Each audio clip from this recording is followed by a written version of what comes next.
Hello, today we're going to talk about the unit circle, and this is very specific to trigonometry. It's this big beast that's kind of hard. You're going to have the opportunity to fill it all in completely for the test, which sounds really overwhelming, but it's not going to be too bad. We'll go through how to do that today. I'll give you some tricks and some tips, okay?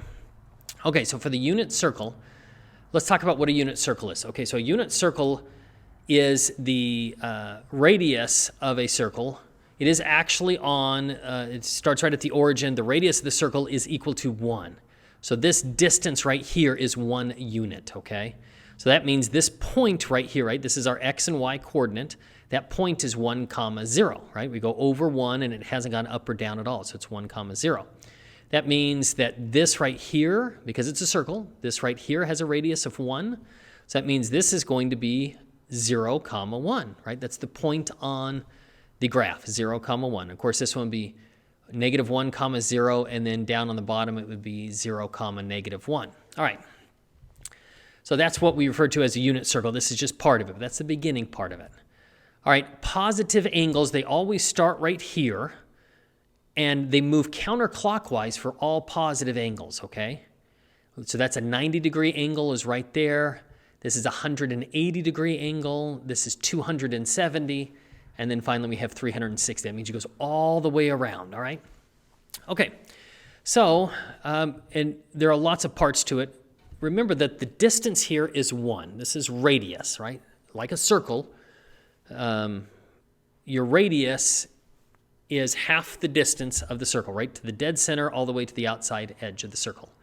All right, now if I were to take this radius, this is a straight line, but if I were to take it and I were to bend it, and I were to try to bend it around this circle, I could do this, right? And I would just bend it. That's only one radius. It doesn't get me very far. So then I do it again. That's another radius. Gets me a little bit farther along. And I can do another one yet. Okay, so I've got 3 radii essentially right now, right? Not quite all the way halfway around. In fact, there's only just a little bit left, and that little bit left is 0.14 radius. So that means halfway around the circle is equivalent to, and let's count them, I've got 1, 2, 3 of them, and 0.14, otherwise known as 3.14, or pi. That's where our pi comes from. Okay, so all the way around this radius, right, all the way around all the way around, I should say halfway around, right, you're just going right over here, is pi. So if that's the case, if I go all the way around, instead of just stopping halfway, but I go all the way around the circle, that would be 2 pi. Okay? All right, now let's kind of take that and let's break that down just a little bit, okay? We could measure our angles in degrees, of course. That definitely works. But I can also measure them in radians. Okay, now remember our radians, that comes from our radius. How many radians around is it? So if we go back to this one's 180 degrees, right? This is halfway around 180 degrees, which is equivalent to 1 pi. Okay, so I could ask for this in degrees or I could ask for it in radians. If I ask for it in radians, it's just pi.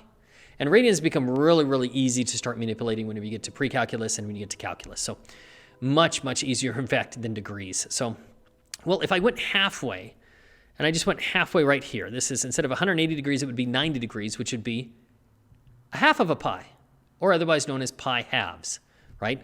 1/2 times pi, 1 times pi would give me pi over 2, pi halves. And we can do the same thing, and it goes all the way around, right? This is 45 degrees. This is going to be 1/4 of a pi, or pi over 4. And it goes all the way around, right? Pi over 4, 3 pi over 4, all the way around the circle, right? Until you hit to 2 pi, right? 2 pi, then we made one full rotation around the circle. All right, and the same thing is true if we can divide it even further into sixths, and we do divide it into sixths. Sixth is about the largest number that we end up coming to. So this would be all of these, right? And you're going to have the opportunity to do that. But just, if you can just kind of chunk it, right? I know that halfway is pi. Okay, well, halfway of that is going to be half of a pi. Or halfway plus another part here, this is going to be 3 pi halves, right? 3 halves times pi, 3 pi halves. All right, this is the unit circle here. 90 degrees, you'll see, is the same as pi halves. 180 degrees is the same as pi.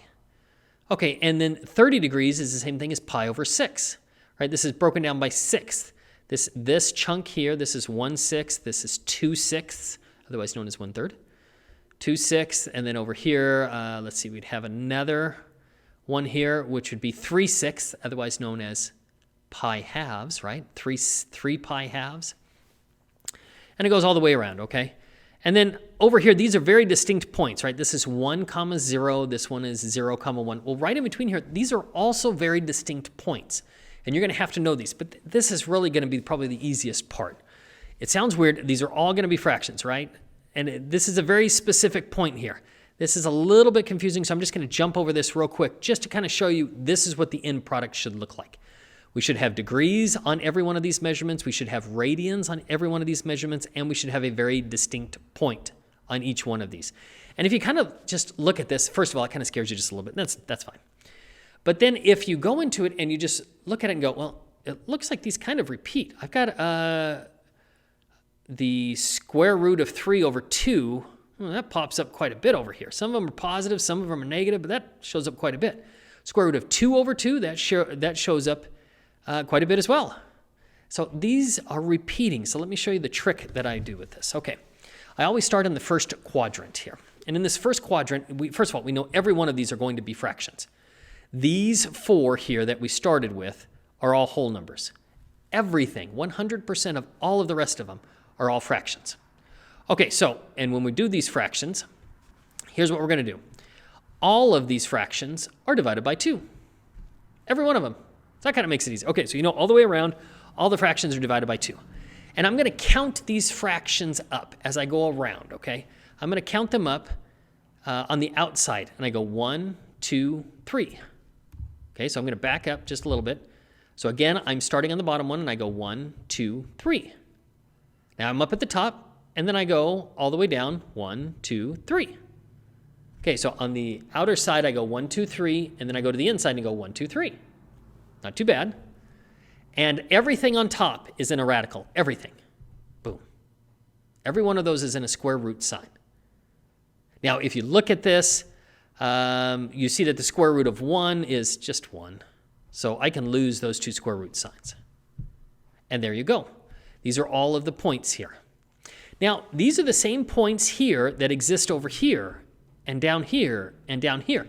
The only thing that changes is as we move them to a new quadrant, different components, whether they're x values or y values, are going to be positive or negative. Like we know in this quadrant, on a coordinate plane, everything in this quadrant is negative. So all of them are going to be negative. We know on this one that all of these values here, all these x values are going to be negative, but all the y values are going to be positive. So let's kind of just look at this. So again, this is all of them. Okay, so this is the exact same number that I've got here, right? 1/2, comma, square root of 3 over 2. 1/2, comma, square root of 3 over 2. The only difference between these two is my x value is negative, right? And I mean, if you went to a point over here, this is when your x values are all negative. You see all of these values for x are negative, every one of them, all the way around. I told you these are all negative. I'm sorry. I was thinking of something else there. Your x values over here would all be positive. Right here, they would all be negative. All your x's and your y's would be negative. So I apologize for that. I was thinking of something else. But anyway, so you'll notice this. Okay, these are exactly the same. Look at this. Square root of 2 over 2, comma, square root of 2 over 2. These are both identical with the exception that the x value now has a negative. Okay, and when we're in the third quadrant, that is where they are all negative. I apologize for the mix-up before, but that is where they are all negative. Okay, and then over here, your x values are positive, but your y values are all negative. So once you get this first little part down where you go 1, 2, 3, move to the inside, 3, 2, 1, 2, 3. Okay, so 1, 2, 3, move to the inside, 1, 2, 3. Put a square root on everything, and of course the ones don't need it. And that's the easiest way to do this. Now, you're going to have the opportunity on the test to write all these out. So you want to make sure that you definitely know this, but we'll get some practice on it. Okay, now that we know this, when we say graph the following angle of 60 degrees, well, all we have to do is go back to our unit circle. So this is why it's so important to have a good quality unit circle. Because now I know 60 degrees, well, that's right here. So all I need to go is start here and go up to 60. Right, 60 degrees, boom, done. 3 pi over 4, let's think about this. I know that 1 pi is right here, and this is 3/4 of a pi, essentially. So that would be right here, 3/4 of it. Okay, I want you to pause the video now. I want you to graph these. I want you to get some practice on it. Graph these. Then after you've obtained the answer, I want you to come back and push play. Okay. Let's see how you did here. This one is just negative, right? Okay, so negative ones, instead of going clockwise, we're just going counterclockwise. That's it. That's the only thing that's changed. And this one is 390, meaning we go 360 plus an extra 30. Okay, so we went all the way around once, plus an extra 30. All right. Convert the measurements from radians to degrees or from degrees to radians. Okay, this one is given to us as a radian, so I look right here on my chart, and as long as I filled this out completely, I just look at the chart. This says it's pi halves, which is 90 degrees, right? So my answer is 90 degrees. Negative 150. Okay, this gets a little bit tricky. I need to go negative this direction. Okay, and I know, let's see, 150. So 360 minus, right, 360 is all the way around. 360 minus 150, that would put me at 210.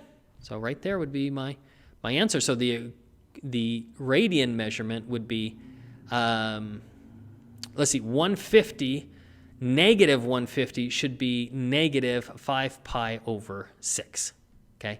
And a little shortcut to that, if you just look right here, 150, 5 pi over 6, that one's negative, that one's going to be negative as well, okay? But this would be the equivalent of negative 5 pi over 6. Okay, 480. Well, this one, I know I'm going to go all the way around the circle, right? I'm going to go all the way around. And then a little extra, right? I'm going to go actually 120 extra. So that would leave me right here. So I go all the way around the circle and an extra 120, which would be the equivalent of 2 pi over 3. 2 pi over 3, but I went all the way around, which is actually 2 pi. So I go 2 pi plus 2 pi over 3, which is 8 pi over 3. Okay, that's just a little bit weird, but 2 pi, we went all the way around once, right? And then I got to go another 2 pi over 3. So 2 pi plus 2 pi over 3 is 8 pi over 3, right? 6 pi over 3 is 2 pi. All right. And then 7 pi. Now we're going all the way around a couple times here, right? So 7 pi, this is an extra pi, should be the equivalent of going all the way around the circle. Let's see, 3 times plus an extra pi. So 3 times 360 plus an extra 180 should put me at 1260. Okay, I would like you to graph these following angles. So I'd like you to push pause on the video now. After you've obtained your answer, come back and push play. In both of these, we went all the way around the circle a couple times, right? We went more than 360 degrees. We went more than 2 pi. So anyway, I appreciate you being with me. I appreciate you looking at this video. Please let me know if you have questions. I'll craft a couple other videos as well, just on specific problems.